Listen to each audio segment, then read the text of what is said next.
টানা বৃষ্টিতে জল বাড়ছে নদীগুলিতে, জল বাড়ছে শিলাবতী এবং কেঠিয়া নদীতে। কয়েকদিন আগে বন্যায় ভেঙেছিল নদীবাঁধ। নদীর জল আরও বাড়লে প্লাবিত হওয়ার আশঙ্কা। ফের দুশ্চিন্তা বাড়ছে চন্দ্রকোনার বাসিন্দাদের। শিলাবতী এবং কেঠিয়া নদীতে জল বাড়ছে এবং আলিপুর আবহাওয়া দপ্তরের পূর্বাভাস অনুযায়ী বৃষ্টিপাতের পরিমাণ এই সপ্তাহে আরও বেশ খানিকটাই থাকবে বা বাড়বে। বিশেষ করে শনি রবিবার অতি ভারী বৃষ্টির সম্ভাবনার কথাও বলা হচ্ছে। ফলে এই সমস্ত অঞ্চলের মানুষের মধ্যে আরও বেশি দুশ্চিন্তার, কারণ নদী বাঁধ ইতিমধ্যেই ভেঙে গিয়েছিল কিছুদিন আগে।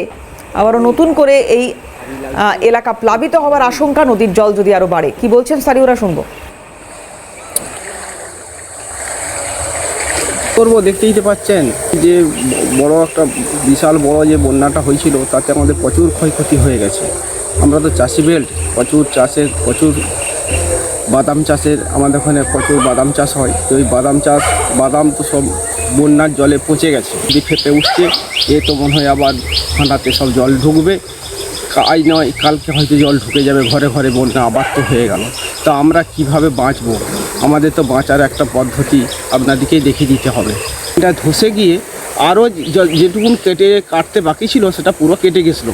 কেটে যাওয়ার পরে আবার নতুন করে সেটা বাঁধ ওনারা কাজটা আবার চালু করেছে। কিন্তু চালু করলে কি হবে? এই তো অবস্থা, আবার তো সেই কাজ বন্ধ হয়ে যাবে। ডুবে গেছিলো পুরো, এইসব এলাকায় কিছু থাকেনি। তারপরে ওখানে জেসিবি নিয়ে এসে সব কাটানো হয়েছিল, তবে এখান থেকে জল বেরোতে শুরু হয়েছিল। এই বাঁধটা কি ভেঙেছিল তখন? হ্যাঁ, এই বাঁধটা যখন ভেঙেছিল ওই রাস্তা কাটাতে হয়েছিল। আবার জল বাড়ছে, দেখা যাক কি হয় এখন। জলটা কখন থেকে বাড়ছে? জল সকাল থেকেই বাড়ছে। পশ্চিমে বৃষ্টি হলেই হতেই পারে, না হওয়ার কিছু নাই। কোনো কিছু কাজ হয়নি। 18 তারিখ বন্যার পরে তো কোনো কিছু কাজই হয়নি। জল তো কমে গেছিলো। হ্যাঁ, ওই এসছে, দেখছে, চলে যাচ্ছে আর কি। আজকেও তো ওই কংসাবতী এক্সিকিউটিভ ইঞ্জিনিয়ার ফোন করেছিলেন যে এরকম এটা ভিডিও করে পাঠানো। এখনও একটু বাড়ছে, অল্প অল্প।